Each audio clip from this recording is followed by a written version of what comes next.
Muy buenos días, moderador y ponentes. Buenos días. En Andalucía también somos puntuales y comenzamos este último día del Congreso con esta mesa. Es una mesa que creo que se ha visto quizá afectada por los estragos de la cena de ayer, pero agradecemos a las valientes y a los valientes que se hayan venido esta mañana a trabajar sobre un tema bastante interesante. He estado leyendo mucho en la temática es la reingeniería de procesos aplicada a la atención primaria y una perspectiva holística, como no puede ser de otra forma, se habla de ingeniería. Se destaca el papel del ingeniero, la ingeniera en la reingeniería de procesos y cómo desempeñáis un papel fundamental en la optimización de los sistemas de atención primaria desde el principio, ya que no solo trabajáis luego en conservar, mantener esta infraestructura vital para la atención sanitaria, sino que aportáis mucho valor en esa planificación estratégica previa. Como decía la consejera en la inauguración ayer, que parece hace un siglo, pero fue solamente ayer por la mañana, y hablaba de cómo muchas veces esa unión entre profesionales sanitarios e ingeniería hace que desde el principio los pilares que no deben estar no estén y los tabiques y los muros que no deben estar no estén en su sitio. Soy responsable de garantizar también el uso eficiente de los recursos y la integración de tecnología avanzada en atención primaria. Y por último, y yo creo que más importante, de hecho forma parte del título de la mesa, tenéis esa perspectiva holística. No vaya a componentes aislados, sino que como buena ingeniería con su Excel y su visión de pájaro participáis de una visión global de la planificación y de la ejecución. Sin mayor dilación le doy la palabra al moderador que va a introducir a sus ponentes, Marco Antonio González, jefe de gabinete de la Consejería de Salud de la Junta de Andalucía. Le doy la palabra y vuelvo dentro de un ratito. Gracias. Pues muchísimas gracias a todos. Buenos días. En primer lugar, agradecer el esfuerzo porque, como año a año se repite, los hielos de la noche anterior suelen estar algo dañados y acaban perjudicando a los asistentes de primera hora de la mañana. Pero bueno, son compañeros, me alegra ver caras conocidas que hacía tiempo que no veía. Y bueno, os pongo un poquito en antelación porque los principales protagonistas de la mesa son mis tres compañeros. ¿De dónde viene este origen de esta mesa de hablar de atención primaria en un congreso o en un seminario de ingeniería hospitalaria? Bueno, pues por circunstancias de la vida y ante la promiscuidad laboral que refería ayer uno de los consejeros, durante mi vida profesional, siendo ingeniero, he tenido la posibilidad de trabajar tanto en un gran hospital como en uno de los distritos más grandes de atención primaria de Andalucía. Ello conlleva que te da la posibilidad de comparar y ver cuáles son los problemas que tiene en una y en otra parte de la organización y encontrar posibles mejoras y posibles sinergias. En ese estado, el año pasado, se me ocurrió, viendo que había el congreso, muchos estaréis en La Coruña, siempre me gusta participar en este congreso por proyecto profesional y aportar algo, llevar algo. Y la circunstancia era que, estando ahora trabajando en atención primaria, no había antecedente en 41 años de edición que tenía el Congreso para hablar de una de las partes más amplias y más grandes de esta organización sanitaria, que fue la atención primaria. Me atreví a hablar con José Luis López, presidente de la asociación. Se quedó un poco en shock. Lo único que me dijo es: si eres capaz de montarme una mesa, el hueco lo tienes. Me hizo el favor, tuvimos la mesa, de hecho la mesa estuvo montada en menos de 24 horas y tuvo bastante buena aceptación. Ya lo siguiente que nos quedan para siguientes ediciones será mejorar en el prime time de la hora e intentar salir del viernes a primera hora. Pues ese fue el origen y ahí intentamos poner por primera vez en valor la importancia del trabajo de ingeniería no visto y en algunas ocasiones no reconocido en la atención primaria.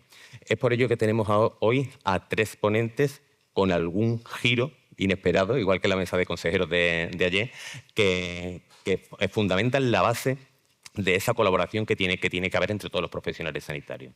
En primer lugar tenemos, y me resumo simplemente a su currículum porque son personas de una dilatada experiencia, tenemos a Rafael Domínguez, que actualmente es su director técnico de obras y mantenimiento del Servicio Madrileño de Salud, ingeniero técnico de formación, másteres reiterados en distintas categorías, conocimiento de contratación, porque es una de las líneas que siempre acabamos derivando en la parte de ingeniería como una de las importantes del sistema, y que nos dará su visión desde el sistema madrileño de salud, que, como veremos, no difiere tanto de ninguno de los sistemas de cada una de las comunidades autónomas. En segundo lugar, compañeros y amigos de hace mucho tiempo, Daniel Puerta. Daniel Puerta es de aquí de Andalucía. Él es subdirector en estos momentos, subdirector económico y administrativo y servicios generales del área de gestión sanitaria noreste de Granada. Muy grande el título. Y como comentábamos anteriormente, llevamos vidas bastante paralelas. Él es ingeniero industrial por la Politécnica de Madrid, con sucesivos másteres de producción, másteres de organización, económicos de organización de instituciones sanitarias aquí por la Universidad de Granada, y con una base que me sorprendió mucho, que sabiendo que es compañero de la Agencia de Calidad y que ha trabajado haciendo auditorías de los centros del Servicio Andaluz de Salud, lleva más de 155 auditorías, con lo que ello conlleva. Es decir, ese conocimiento de todos y cada uno de los centros por los que hemos pasado. Yo me encuentro todavía lejos de ti, algún día espero poder conseguirlo, pero no os podéis imaginar el volumen de información y de conocimiento que ello reporta. Y en último lugar, y no me enrollo más, tenemos a José Luis Castaño. Él no es ingeniero, es médico de familia, de aquí de Sevilla, por situaciones familiares felices. Viene y trabaja en el Servicio Extremeño de Salud, formado y trabajado en la atención médica en numerosos años de experiencia como médico de urgencias en hospitales, coordinación de urgencias en la atención primaria, y que en un momento dado, según me comentaba, le recayó un cargo de responsabilidad. Él actualmente es responsable de la atención primaria en el Servicio Extremeño de Salud, y se ha considerado como una persona que llega a un sitio, quizá os suene la historia, llega a un puesto de responsabilidad, y creemos que se nos infunde un halo de conocimiento absoluto de todas las áreas de competencia que colaboran en esta organización. Con lo cual, él, siendo un médico fantástico y maravilloso, ahora tiene que saber de contratación administrativa, tiene que saber de ingeniería, tiene que saber de procesos y tiene que saber de 1000 cosas. Obviamente es muy complicado alcanzar ese nivel de conocimiento en tan poco tiempo. Que es interesante saber que cuenta con compañeros que cada uno en sus categorías profesionales son expertos en la materia, y que, trabajando de una manera coordinada, podemos conseguir que este y el resto de sistemas sanitarios de España alcancen un nivel como el que ya tiene. No olvidemos que ya somos uno de los sistemas de salud sin precedentes a nivel mundial, y que todavía podemos seguir manteniéndolo. Empezamos y voy a dar la palabra a Rafael, cuando tú quieras. Gracias, Marco. Si prefieres de pie, sentado. De pie.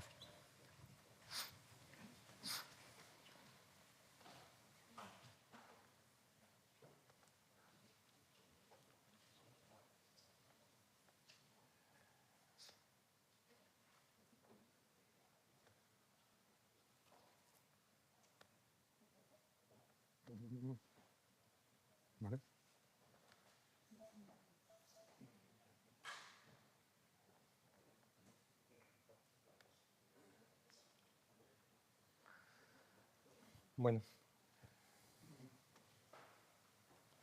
Bueno, muy buenos días a todos. Bueno, mi presentación va a partir inicialmente de ubicarnos dentro de un contexto concreto, que será el de mi caso profesional actual, ¿no? Lo que es dentro del Servicio Madrileño de Salud, dentro de la Gerencia Asistencial de Atención Primaria, ¿no? Es un modelo organizativo un poco diferente de otras comunidades. Bueno, ya sabemos que cada comunidad pues tiene modelos de gestión particulares, pero bueno, realmente la realidad en campo es que después los problemas son comunes, ¿no? Independiente del modelo original, ¿no? Inicialmente nos pondremos en contexto, después haremos un pequeño ejercicio de reflexión sobre los principales factores que consideramos que son particulares en contraposición con hospitales, ¿no? Desde el punto de vista de la arquitectura o desde el punto de vista de la ingeniería, ¿no? Después sí me gustaría hacer un pequeño ejercicio de reflexión sobre la importancia del ciclo de vida de una infraestructura, y por último ver un par de ejemplos de líneas de trabajo que estamos desarrollando un poco para combatir estas posibles amenazas, debilidades ¿no? que veremos inicialmente, ¿no? ¿Vale? Bueno, como comentaba, ¿no? Un poco por ponernos en contexto, ¿no? La atención primaria en Madrid se gestiona dentro de la Gerencia Asistencial de Atención Primaria, ¿vale? Ahí hay que tener en cuenta que tenemos una superficie construida de más de 660.000 metros cuadrados, ¿vale? Si hacemos comparativo con los metros cuadrados construidos de hospitales, podremos ver que en muchos casos multiplicamos por 2, 3 veces la superficie construida, ¿no? En materia de infraestructuras, ¿no? A todo esto añadido el problema clásico común estándar a toda la atención primaria, que es uno de los principales talones de Aquiles, ¿no? Que es la dispersión geográfica de más de 80.000 kilómetros cuadrados, ¿vale? ¿Y de qué estamos hablando? ¿De cuántos centros estamos hablando? Pues mira, pues estamos hablando entre centros de salud y consultorios locales de más de 430, ¿no? Independientemente de otro tipo de infraestructuras de las cuales somos responsables, como pueden ser edificios de oficinas, almacenes de material de suministro, etcétera, etcétera, etcétera, ¿no? ¿Vale? Bueno, una vez puesto en contexto un punto de partida inicial, ¿vale? Quiero poner de manifiesto los principales factores en contraposición con hospitales, ¿no? En materia de infraestructura, ¿no? Nos encontramos con, recordamos, son 430 puntos asistenciales, ¿vale? Pues dentro de todos esos 430, en nuestro caso, por ejemplo, nos encontramos con espacios que son cedidos. Son cedidos con otras organizaciones, con un ayuntamiento, etcétera. Y cada uno de ellos tiene una particularidad propia y unos condicionantes propios, ¿vale? Después también nos encontramos con espacios alquilados, ¿vale? Cuando estamos hablando de espacios alquilados, con propietarios privados, ¿vale? Lo mismo tienes un local alquilado dentro de un bajo comercial donde arriba, aguas arriba tuya, tienes un edificio de oficina o tienes viviendas particulares propias, ¿no? Con lo que ello conlleva la dificultad de una gestión. Pongo un ejemplo sencillo, que es un caso típico y clásico que todos nos habremos encontrado, ¿no? Todos los de primaria nos hemos encontrado en la vida. Pues nos encontramos con una bajante de fibrocemento que es comunitaria, que pasa a través de nuestro edificio. Nosotros realmente no tenemos competencias para actuar cuando hay una deficiencia o un problema. Tenemos que acabar negociando con comunidades de propietarios, con propietarios particulares, etcétera, etcétera, etcétera, ¿no? Lo cual hace que la resolución de una incidencia pues, se dilate en ocasiones tiempos sorprendentes, ¿no? Y lo único que podemos hacer nosotros es velar por la seguridad de las actuaciones de terceros, ¿no? Dentro de nuestras infraestructuras, ¿no? Y por último también el caso también de espacios en propiedad, bueno, que ahí es donde solemos tener más autonomía, más versatilidad y más agilidad de respuesta, ¿no? Después también nos encontramos con edificios que se encuentran en zonas rurales, ¿vale? Con sus complejidades propias, o edificios que se encuentran en zonas urbanas, ¿no? También. Por otro lado también edificios de uso exclusivo o edificios de uso compartido con otras administraciones, ¿no? Y por último también, me gusta tener siempre en consideración que tenemos que cada municipio tiene una ordenanza municipal diferente y a la hora de hacer una intervención, pues tenemos que tener en cuenta esas ordenanzas. Lo que quiero dejar de manifiesto es un poco la complejidad técnica que eso conlleva. Estamos hablando de 480 puntos, si tenemos 300 ayuntamientos, 300 normativas urbanísticas, que son de 300 aplicaciones completamente independientes una de otras, ¿no? ¿Vale? Por otro lado, ya entro un poco en las principales diferencias que veo al respecto de lo que son las instalaciones, ¿no? ¿Vale? Cierto es que no tenemos alta tecnología, cierto es que no tenemos instalaciones especiales, pero tenemos una gran diversidad tecnológica. ¿Qué quiero decir con esto? En contraposición con un hospital, por ejemplo. Un hospital tiene un sistema de climatización X, ¿vale? Pero nosotros tenemos 430 edificios diferentes que tienen 430 sistemas de climatización independientes, ¿vale?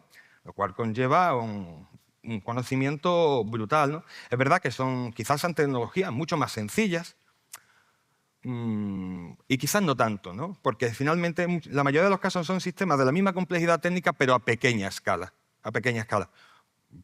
Y hay que tener en cuenta que no tengo, por ejemplo, una planta enfriadora, una bomba de calor o 3, ¿no? Como es el caso de un hospital. Tenemos 430 plantas enfriadoras, bombas de calor, cada una de una marca, de un fabricante, realizada por una instaladora independiente, en fin, con unas particularidades y complejidades propias, ¿no? Ay, perdón.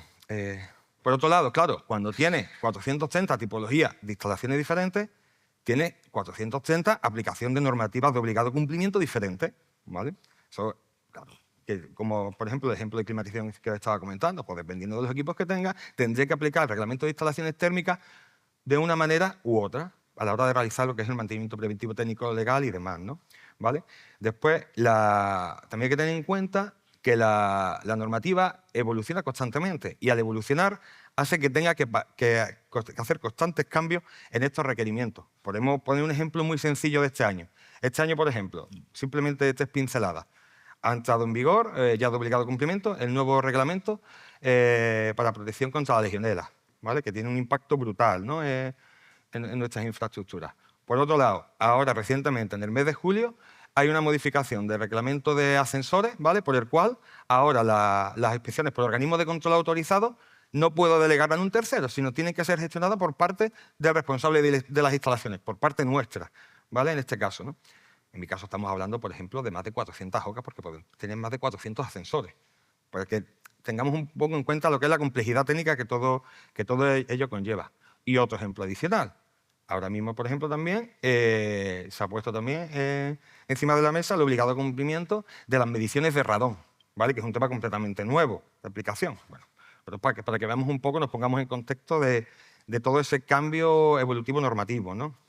Claro, ¿qué ocurre? Cada vez que hay un cambio normativo, tengo que adaptar el programa de mantenimiento técnico-legal de cada edificio en concreto, porque como he hablado antes, tenemos 400 infraestructuras completamente independientes con 400 soluciones tecnológicas independientes que las normativas le aplican de manera independiente, ¿vale? Todo ello requiere una gran cantidad de recursos técnicos y una cantidad de conocimiento técnico, ¿vale? Lo cual sabemos que es un gran talón de Aquiles para todos, ¿no? Ya comentarán mis compañeros más adelante. ¿Vale? Bueno, una vez puesto, quería que nos pusiéramos en contexto, ¿no? de toda la complejidad que tenemos, ¿no? Quiero hacer un pequeño ejercicio de reflexión sobre la importancia del ciclo de vida de una infraestructura y sobre la importancia de la interconexión entre un departamento de obras, tanto de nueva construcción como de rehabilitación, con el departamento de mantenimiento. La cruda realidad es que estos departamentos normalmente suelen estar segregados dentro de las organizaciones y cada uno hace la guerra por su cuenta, ¿vale? Entonces nos estamos perdiendo una cantidad de conocimiento adquirido brutal, ¿no? El departamento de mantenimiento, como he explicado antes, está en lucha constante con 430 infraestructuras independientes, con 430 diferentes sistemas de soluciones técnicas para protección contra incendio, para climatización, para diferentes instalaciones, ¿no? Ellos, a lo largo de todo el ciclo de vida de la instalación, alcanzan un gran conocimiento de qué es lo mejor para nosotros, cuáles son los sistemas más eficientes, cuáles son los sistemas que requieren menor coste durante el ciclo de vida del producto, cuál es el sistema más fiable, etcétera, etcétera, etcétera. Entonces, este tema me gusta mucho ponerlo de manifiesto porque hay una gran cantidad de información que no se tiene en consideración. Entonces, normalmente, cuando se adquiere una obra de rehabilitación o una obra de nueva construcción, como norma general tenemos una visión muy corta, tenemos una visión simplemente del coste de adquisición y no se tiene el coste total del ciclo de vida del producto. Pongo un ejemplo, a lo mejor diseñamos una infraestructura con unos techos de 5 metros de altura, con unas bombillas a 5 metros de altura. Pues cada vez que hay que cambiar esa bombilla, tiene que entrar una grúa elevadora para cambiar 3 bombillas, con la complejidad que eso conlleva, el impacto que tiene en la actividad del centro y demás. Pues quiero poner en consideración hacer ese tipo de reflexiones, ¿vale? Para absorber todo ese conocimiento. Ahorra costes de mantenimiento, ahorra impacto en la actividad asistencial, etcétera, etcétera, etcétera, ¿no? ¿Vale? Por otro lado, también quiero aprovechar y ayer en alguna charla también escuché que se hablaba del coste, bueno, de que la inversión se tenía en consideración como un coste y que todavía no teníamos que cambiar un poco el chip, ¿no? Sobre la rentabilidad de las inversiones, ¿no? Y a mí, yo esa idea es que la comparto, vamos, la llevo en la sangre, porque es que muchas veces no se hace ese ejercicio de reflexión del impacto que tiene que yo tenga una instalación que llega al final del ciclo de vida, que empieza a generar fallos constantes, que empieza a generar estrés sobre la actividad asistencial puede que no pueda dar consultas, tenga que anular un consultorio, tenga que cerrarlo, deje a pacientes sin atender, generando estrés social, coste económico, porque es un coste económico. Si yo realmente tengo que cerrar un consultorio y no puedo dar las 200 consultas que estaban previstas para ese día, pues realmente hay un coste económico, independientemente del social, por supuesto, ¿no? Entonces quiero dejar un poco de manifiesto Quiero dejar un poco de manifiesto la importancia de que analicemos el ciclo de vida. Por ejemplo, en un caso sencillo estoy poniendo la curva de la bañera, ¿no? Donde vemos cómo al final del ciclo de vida útil de una infraestructura, una instalación, la tasa de fallos empieza a aumentar, empezamos a aumentar los niveles de estrés que tienen un impacto directo sobre la actividad de los profesionales y usuarios, ¿no? Entonces es muy importante generar un buen plan de inversiones, adecuado en el tiempo y al momento de cada instalación y cada infraestructura, ¿no? ¿Vale? También quiero poner de manifiesto que bajo mi entender, la fase de diseño y construcción, ¿no? es la gran fase de oportunidad. Es la gran fase de oportunidad para reducir los costes directos e indirectos, reducir los fallos, incrementar la vida útil, la fiabilidad, la eficacia y la satisfacción, ¿vale? Y bueno, ¿qué estamos haciendo? ¿Qué estamos potenciando en nuestro caso de nuestra organización? Pues, por ejemplo, estamos potenciando la gestión de mantenimiento asistido por ordenador, integrando a los profesionales de los centros para que estén informados de cómo se encuentran sus problemas, ¿no? De qué hacemos nosotros para trabajar en resolver sus problemas, ¿vale? Estamos integrando dispositivos en tiempo real para que tengamos el feedback automático, no tengamos que esperar 24, 48, 72 horas en obtener una información de una incidencia. Estamos elaborando programas de mantenimiento particularizados y automatizados, ¿vale? Fomentando el control de mantenimiento técnico legal, empezando a medir tiempos de respuesta y resolución que son claves, ¿no? Identificando redundancia de fallos. Claro, si tengo una instalación que en la parte de la rama eléctrica recibo 5 incidencias diarias, bueno, puedo focalizar dónde tengo situaciones de estrés, ¿no? Vale. Y por último también, ¿qué es lo que hemos potenciado este año? ¿Qué es lo que hemos potenciado? Pues hemos potenciado la creación de una guía para la redacción de proyectos de nuevos centros de atención primaria, ¿vale? Donde hemos, por un lado, desarrollado nuestros principios transversales, ¿no? Como la sostenibilidad, humanización, accesibilidad, flexibilidad, imagen corporativa, etcétera. Y hemos integrado las aportaciones de todas aquellas organizaciones que participan durante el ciclo de vida de una infraestructura. Como hemos hablado antes, la importancia del Departamento de Mantenimiento, hemos tenido en cuenta la opinión de direcciones asistenciales, de seguridad corporativa, de direcciones de procesos asistenciales, de salud pública, de inspección. Hemos integrado a todos aquellos entes colaboradores, ¿no? Bueno, y ya, bueno, aquí termino, dejo paso a mis compañeros, disculparme que me he dilatado un poco. Muchas gracias. Muchísimas gracias, Rafael. A continuación, como decíamos, compartirá su experiencia aquí en Andalucía Daniel.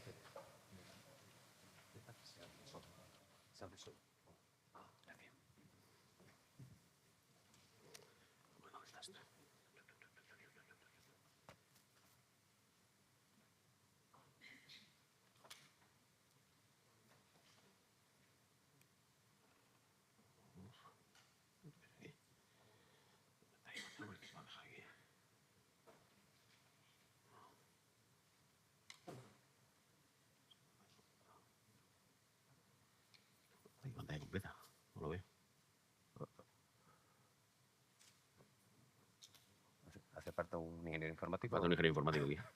Rápidamente, además. Lo veo de pantalla completa. ¿Lo veis vosotros? El F5 y tampoco.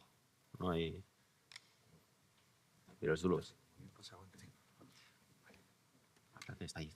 Ahora sí. Ahí va, perfecto. ¿O no? Ya lo tengo. Ya está, perfecto. Venga. Muchas gracias, Rafael. Asistencia técnica perfecta. Buenos días a todos. Agradecer a la organización que haya contado conmigo para esta mesa. Y hablando con los compañeros y con Marco Antonio estos días atrás, pues bueno, ya habéis visto la presentación que ha hecho Rafael del Servicio Madrileño de Salud en cuanto a primaria. No íbamos a machacarnos exactamente la misma presentación, que podría haber sido muy parecida, como ha dicho Marco Antonio al principio. Entonces, lo que me comentó también José Domingo cuando hablamos fue hablar un poquitín de estos 20 años que yo he conocido el SAS en primaria y cómo se ha ido variando y actualizando determinados criterios de gestión, sobre todo en la parte de ingeniería, ¿no? En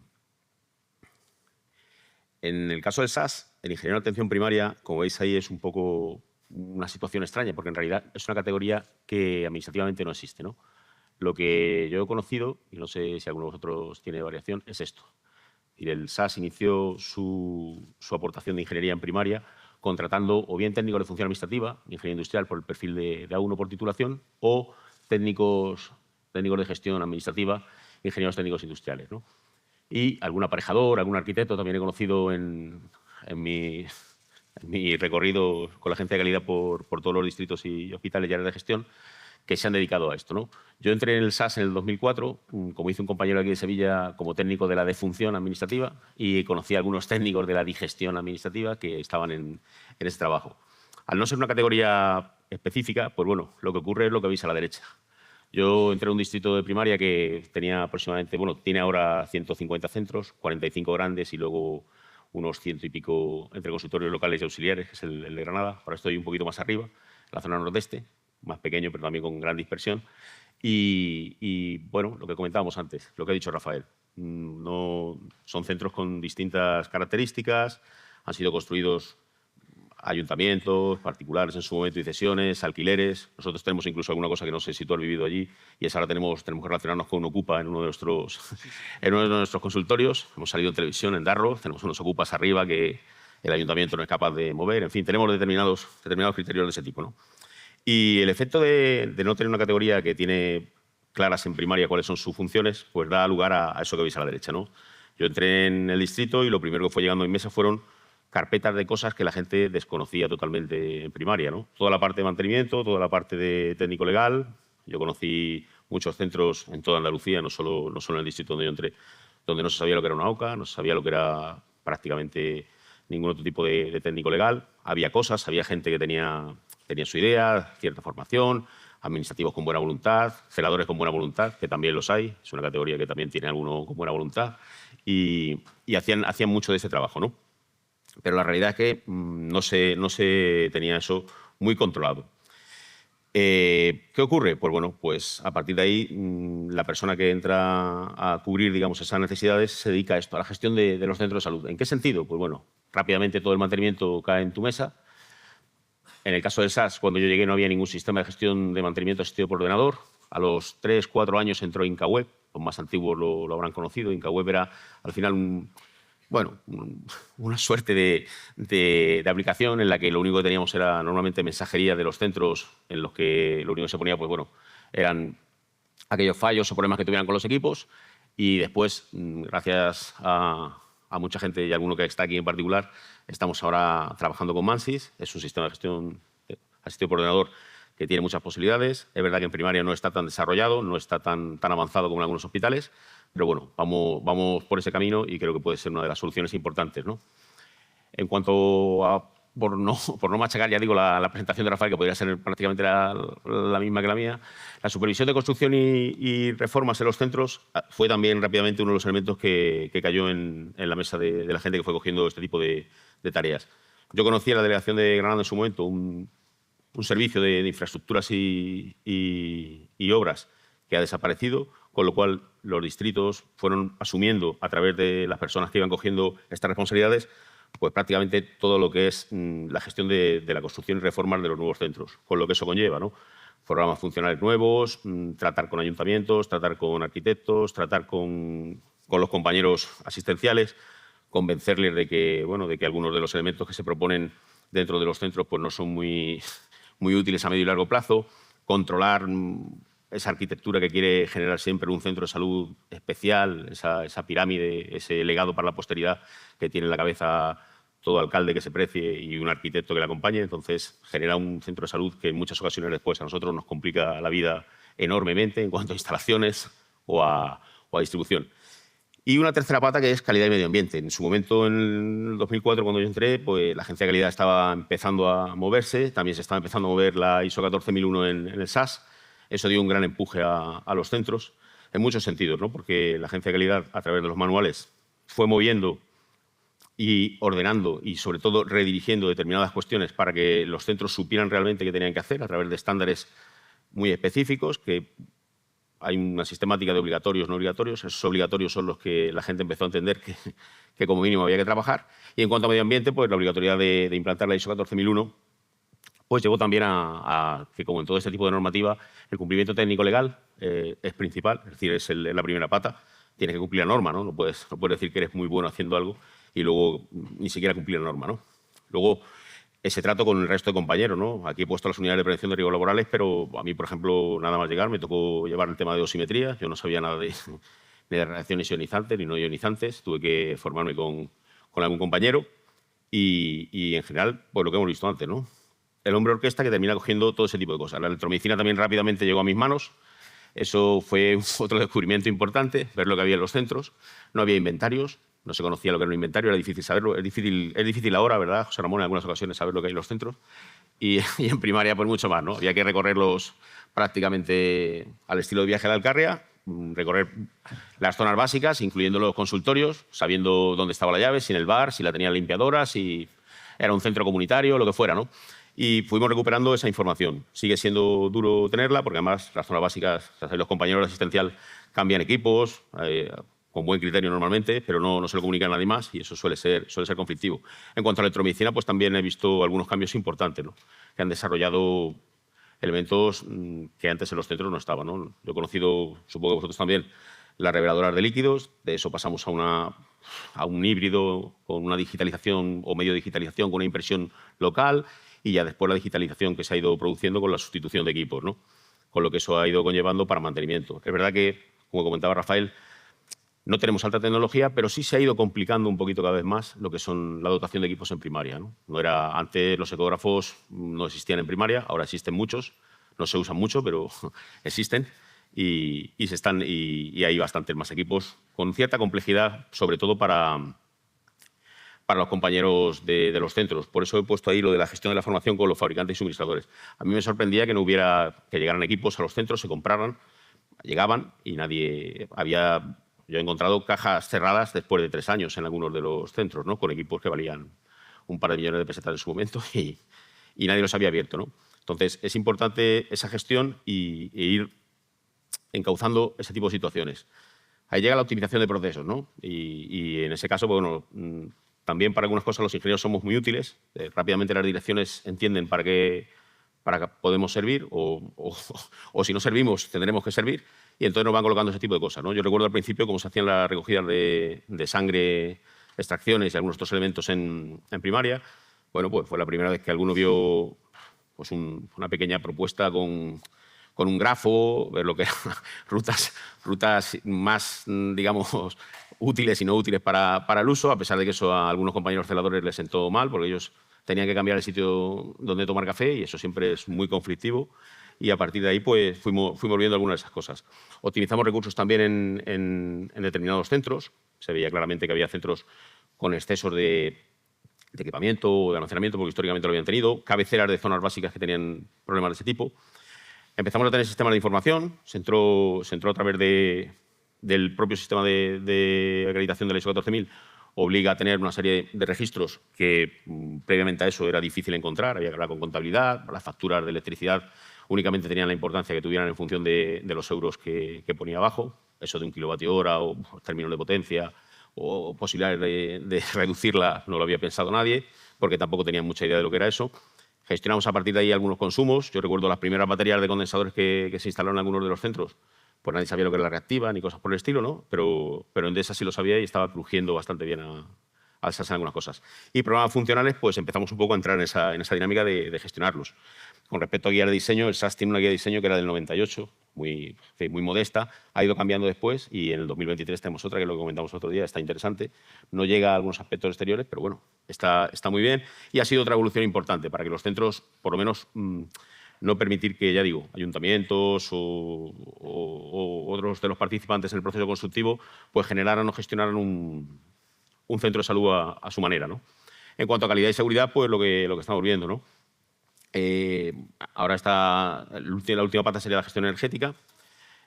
Todo lo que eran riesgos, ya digo, tema de dosimetría, problemas con algunos de los equipos que había, situaciones de ruido, situaciones de problemas de iluminación, pues fueron entrando en la dinámica de funcionamiento y siempre hemos ido acompañando también a las unidades de prevención de riesgos laborales. El seguimiento de la calidad en el servicio era algo que tampoco se hacía salvo por las facturas o porque hubiera un bocinazo a través del teléfono de algún centro de salud que dijera que por ejemplo, llevaban 3 o 4 días sin que pasara por allí nadie a limpiar, cosas por el estilo. Entonces, la calidad del servicio de las empresas en primaria, su seguimiento es muy importante. Y no hay un personal, porque no hay esa capacidad de seguimiento tan fácil en expedientes que tengan mucha complejidad o mucho personal, ¿no? Limpieza o mantenimiento de climatización, cuando tienen muchos centros, como ha comentado Rafael, es complejo. Las empresas tampoco pueden asumirlo, son empresas pequeñas, empresas locales y tienen dificultades. Eso me llevó también a conocer los expedientes de contratación, a participar en expedientes de contratación, a hacer informes, que no había hecho ninguno, y esa evolución pues, se ha ido produciendo. Primaria va incorporándose, es verdad que con el tamaño que tiene, a los expedientes provinciales de contratación. La eficiencia energética y sostenibilidad es el paso en el que estamos ahora. Se está intentando buscar la forma de medir, porque sin medir es imposible conseguir la 50.001, pero bueno, en primaria tampoco tenemos tanto que medir, ¿no? A veces solamente con el contador inicial de entrada a los centros es suficiente y luego intentar, pues, como decía Rafael, gestionar esos equipos que tenemos, la variabilidad que hay y sobre todo la edad, ¿no? La gestión de residuos fue también otra parte que rápidamente llegó a la mesa. Fui aprendiendo de la gente que llevaba residuos y sobre todo con la implantación de la ISO 14000 y lo que se podía copiar bastante de hospitales dentro de la escala que nosotros teníamos en cuanto a contenedores.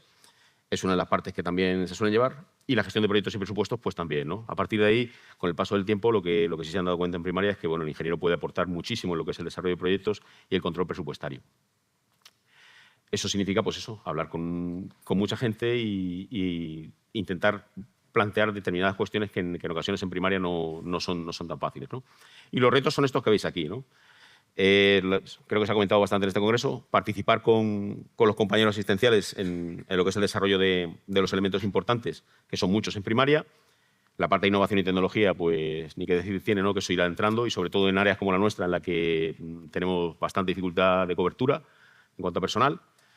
Los centros cada vez tiran más de la persona que lleva la parte técnica, el ingeniero técnico, incluso, ya digo, alguna pareja de arquitecto en primaria también aportan su granito de arena en este sentido y dan un perfil distinto y, por lo tanto, aportar una visión técnica y analítica, como pongo ahí, que es algo importante en la parte de primaria.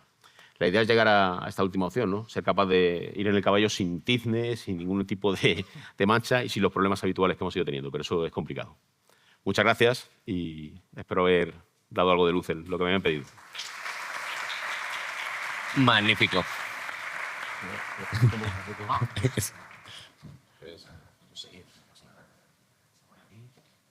Ahí el claro ejemplo de una colaboración ingeniería-medicina. Somos torpes, pero aprendemos muy rápido.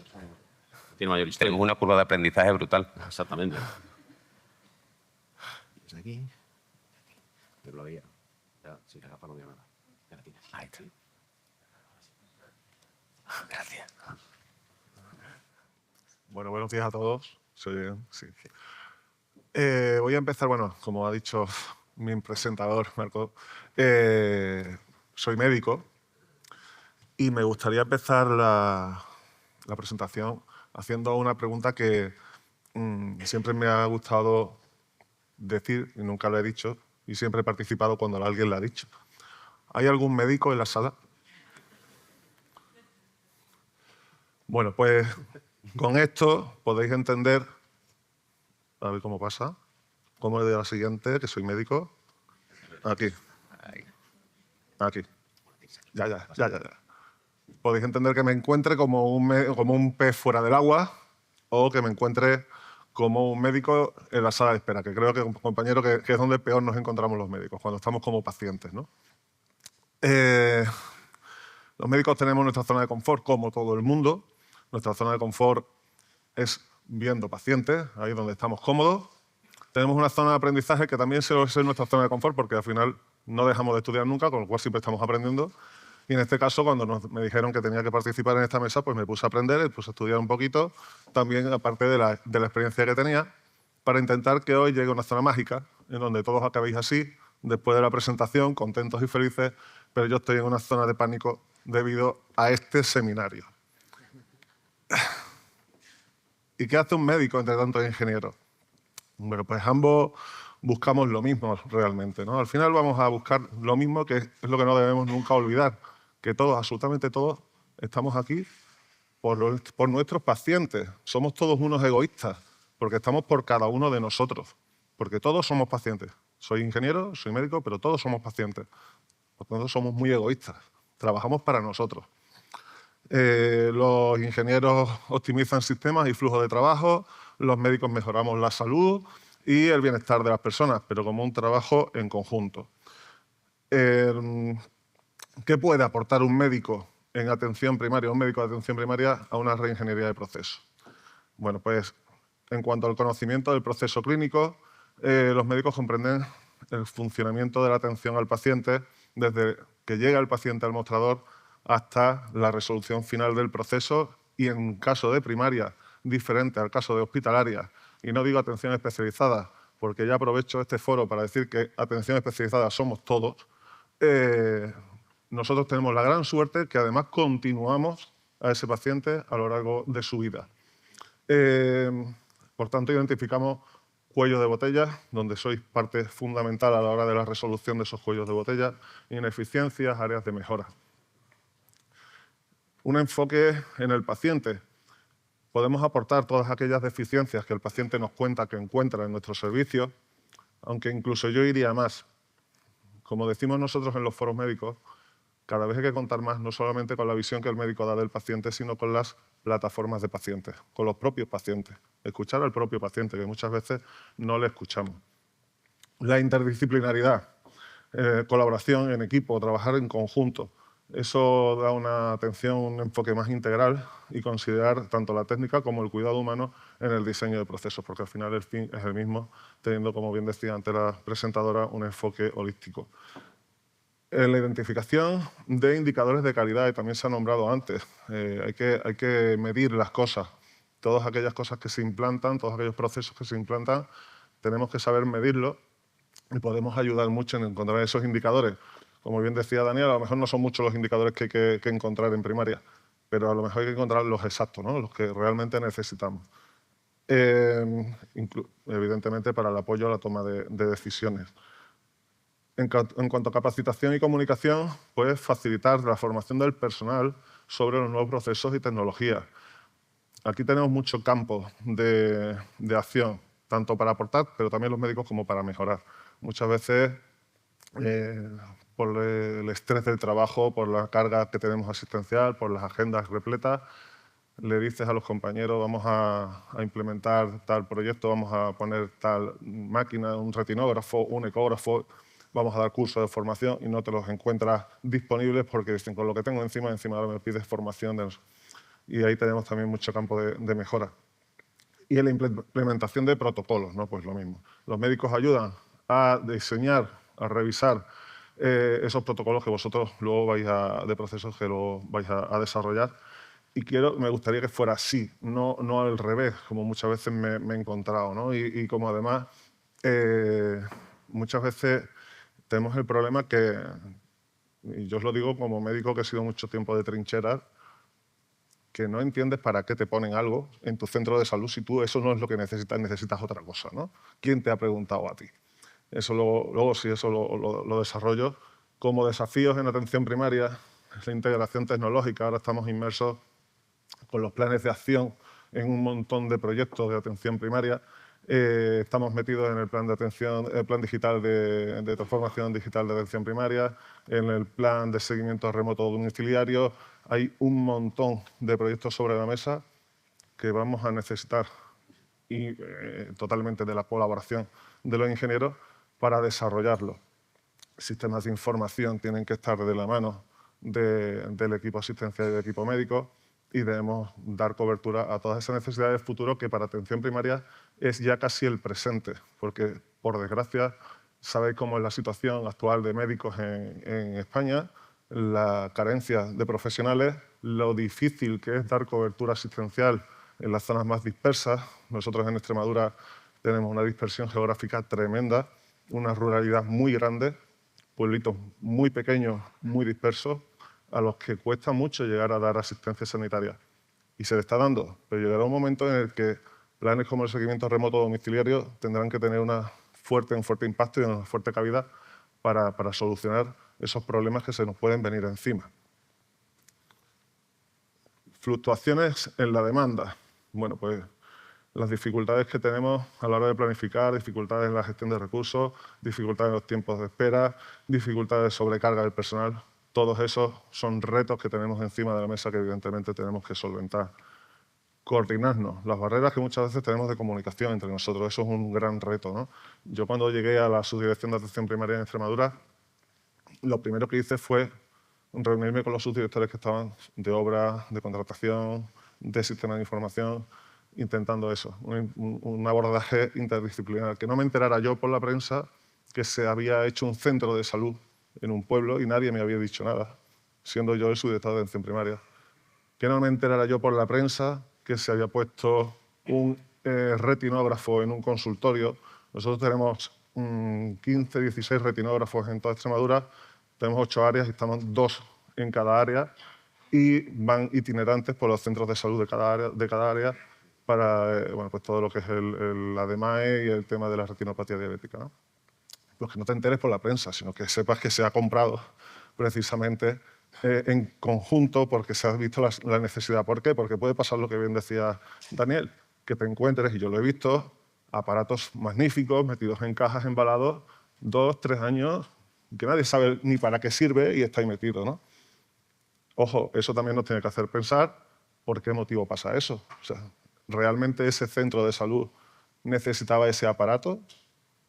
Es como yo digo, cuando tú tienes un trastero y tienes metidas cajas que no has abierto en 2 o 3 años, tira la caja porque no la vas a utilizar en tu vida. Limitaciones de recursos, tanto personales, de recursos humanos, como de financieros. La atención primaria es la hermana pobre, la hermana pequeña del sistema sanitario. Y los fondos pues, no son los mismos para el hospital que para primaria. Muchas veces vivimos a golpe de planes de acción, a golpe de inyecciones de dinero que vienen. Bueno, pues hay que pensar también que si tenemos claro que atención primaria tiene que avanzar, tiene que tener financiación, porque las cosas se demuestran con hechos y no con buenas intenciones, ¿no?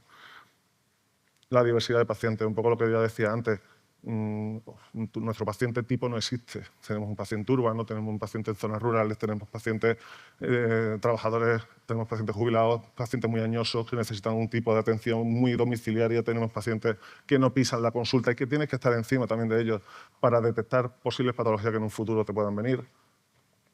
Sistema de financiación, lo mismo que estábamos hablando antes.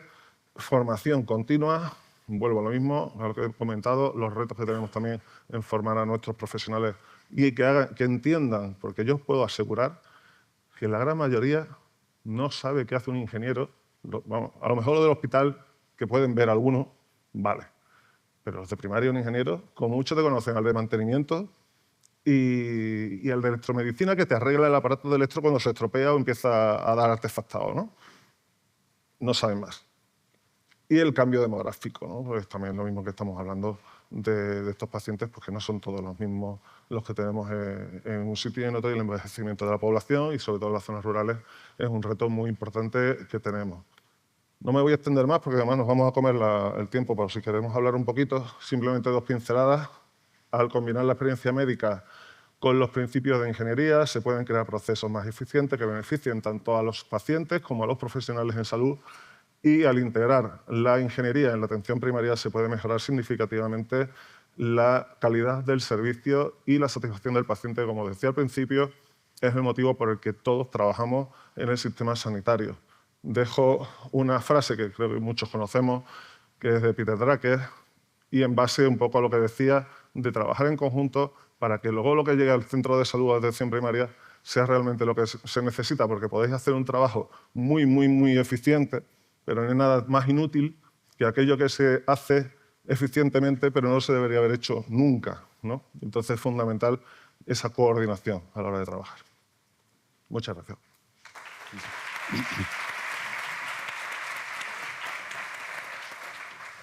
Muchísimas gracias, José Luis. Con ello hemos terminado las 3 presentaciones y con el incremento del aforo presente, creo que lo primero que procede es el decoro de ofrecer la posibilidad de si ha surgido alguna duda para poder aprovechar a cualquiera de nuestros profesionales para transmitir alguna pregunta. Yo sé que siguen siendo malas horas, pero puede haber generado alguna duda, alguna cuestión que nos aclare. Y si no, pues tengo aquí una serie de ideas que pueden resumir y englobar un poco la situación. ¿Alguna pregunta por el foro? Hay un par de manos por allí. Buenos días. Mi nombre es José Ramón Ledesma. Felicitar a la organización de la mesa, muy interesante, y a los ponentes. La verdad que me ha traído muchos momentos de nostalgia, gracias a Daniel. Hemos trabajado juntos mucho, ¿no? Yo tenía una duda concreta, sobre todo a José Luis Mora, ¿no? Al doctor Mora, porque las necesidades de los centros de primaria se han de responder y para ello hay que dotarse de medios, pero a veces las necesidades no son de abajo arriba, sino de arriba abajo, ¿no? Los planes integrales de salud, que al fin y al cabo son como nuestra guía, ¿no? Realmente de respuesta al problema de salud. Entonces, no sé si conoce alguna medida concreta para que eso no dé resultado una caja sin usar en un centro de salud, ¿no? ¿Qué medidas se podrían tomar? Porque a veces hay que dar respuesta a eso, ¿no? Además, llevo toda la razón. Yo decía ayer en la comida de trabajo, también estaba hablando con unos compañeros que conocí ayer, y hablaba que muchas veces tampoco ahí se deciden los interlocutores válidos a la hora de trabajar los ingenieros con los asistenciales, ¿no? Se decide un proyecto que puede ser interesante, y vamos a ponerlo en atención primaria. ¿Con quién hablamos? Hablar con el gerente del área, hablar con el director médico de atención primaria o con el director de enfermería de atención primaria, que pueden tener mucho conocimiento de la materia, pero yo soy de trinchera y yo siempre digo que hay que preguntar más abajo todavía. Entonces, yo, por ejemplo, cuando he llegado a la subdirección de atención primaria, y eso lo llevo muy dentro, he sido muy crítico en momentos anteriores, nadie me ha consultado. Cuando nos ponemos a elaborar los proyectos de atención primaria, ahora con el plan de acción, siempre consultamos allí a los propios, hacemos una pregunta, evidentemente no podemos llamar a los 114 centros de salud que tenemos, pero llamamos a las áreas, llamamos a los directores, les decimos que convoquen ellos con sus coordinadores de los centros de salud reuniones para que sepan las necesidades. Hemos hecho un inventario de todas aquellas infraestructuras, materiales y tal, ecógrafos, electros, etcétera, que, por cierto, los ecógrafos en Extremadura están en todos los centros y se usan, ¿eh? Eso también te lo digo yo. Y se usan. De hecho, hay un proyecto del plan de acción, es la formación en ecografía, ¿no? O sea, que también lo tenemos. Pero intentamos eso, captar desde la base cuál es la necesidad para luego llevarlo a la elaboración del proyecto que luego hay que ejecutar, ¿no? Eso en cuanto a la parte que podemos decidir nosotros, pero ya te digo que muchas veces vienen directamente impuestas a golpe de titular, de eslogan, y donde tú no has participado en ningún momento, ¿no? Entonces, claro, si tú no has participado en ningún momento, el que está en la trinchera difícilmente va a entender esa puesta en escena, porque es que no se ve la aplicación útil muchas veces al que está desbordado con 60 pacientes en la consulta, que muchas veces te busca otro tipo de soluciones. No sé si te he respondido un poco con eso. Muchas gracias. Creemos que había otra pregunta por allí. ¿No? Nada, pues como está la compañera aquí ya que nos acaba de dar el primer toquecito, me gustaría hacer un resumen y que me digáis si más o menos compartís de todo lo que habéis revisado. Nos quedamos con 3 ideas fuerza principalmente para que salgan de esta mesa. En primer lugar, ver que la atención primaria está reclamando su sitio. Creemos que a raíz o a colación de la pandemia vivida, se ha posicionado como una parte muy sólida de nuestro centro de salud y que ahora mismo está reclamando esa fuerza dentro del sistema. Hablaba José Luis precisamente de esa financiación, solo a pincelada, por tener una idea, y puede variar mucho de comunidad en comunidades. Nos estamos moviendo en que la financiación de la atención primaria en el conjunto de la atención sanitaria roza o se mueve en la horquilla del 30% con respecto del total, bajando a un 20% o incluso menos si detraemos la parte de farmacia. Quedaos con ese dato. En segundo lugar, la reivindicación por aquello del hombre orquesta que también ha expuesto Daniel. necesidad, no solo, como se hablaba ayer, de reivindicar esa figura del ingeniero residente en los hospitales, que por supuesto que no es más que la figura en el siglo XXI de esas escuelas de aprendices que tenían que tomar mucha experiencia de los profesionales que llevan muchos años en el sistema. No solo eso, sino la necesidad de que en atención primaria, como hemos visto, no somos una serie de espacios y sitios donde se pasa la consulta porque sí. Hay algunas condiciones que José Luis, como médico, comentábamos antes, no solo es que tenga la disponibilidad de los sistemas de información perfectamente al día, no solo tiene que tener una consulta de espacio físico con un equipamiento electromédico en perfecta revisión de estado, sino cosas tan básicas como en Andalucía y en Extremadura el aire acondicionado no es un elemento de confort, de lujo, es una necesidad básica. Es decir, tenemos profesionales que en un momento dado se han visto en la tesitura de tener que estar pasando una consulta en esas condiciones, y aquí en Andalucía, como en el norte con el frío, no es algo baladí. Y agrupar dos conceptos que hablaba Rafael en cuanto al tema del concepto de ciclo de vida de los sistemas y de planificación de las infraestructuras a largo plazo. Afortunadamente, en Andalucía el trabajo de ese ciclo de vida, de esas necesidades del equipamiento y de cuánto tiempo nos será útil en el sistema y qué hacer después con él, lleva algunos años trabajándose y ha avanzado mucho. ¿Qué le ocurre? Ha empezado tarde. La empresa ya se movía en esos conceptos de los GEMAOs, de los sistemas de gestión del mantenimiento antiguo. Eso data de principios de los años 80, sino antes, data de finales de la Segunda Guerra Mundial. Y a día de hoy lo estamos retomando y sentando las bases con trabajo, como el que ha comentado también Daniel, de esa guía de centros. Es decir, si tenemos que seguir creciendo y las administraciones, aunque nos cueste controlarlas en determinados momentos, quieren hacerse partícipe de esa creación de los centros sanitarios y centros de salud que tenemos, que, ojo, recordemos, si bien se han renovado muchos en las últimas décadas, los grandes hospitales de nuestra comunidad y de nuestro país datan de varias décadas atrás. ¿Vale?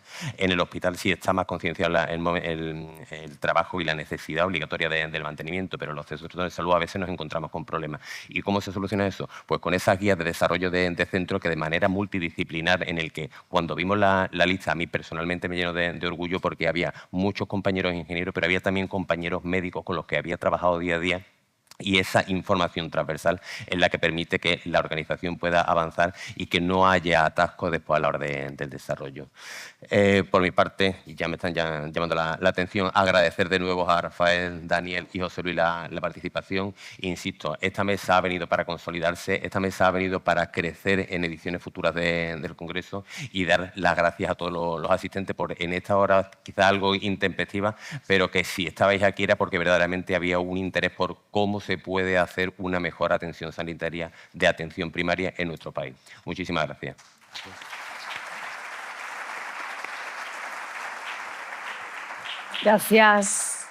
Gracias, Rafael, Daniel y José Luis. Muchas gracias, Marco Antonio, por esta excelente moderación, haber acabado a tiempo, ese maravilloso resumen y recapitulación de lo que se ha hablado. Mi conclusión es que cuando los peces estamos fuera del agua es cuando hacemos cosas verdaderamente interesantes y multidisciplinares. Así que muchas gracias. Vamos a tomar un café y volvemos a las 10:30, quien le apetezca, a esta sala con un título de mesa interesantísimo que se llama Infraestructura Hospitalaria e Ingeniería Extrema. Gracias y buen día.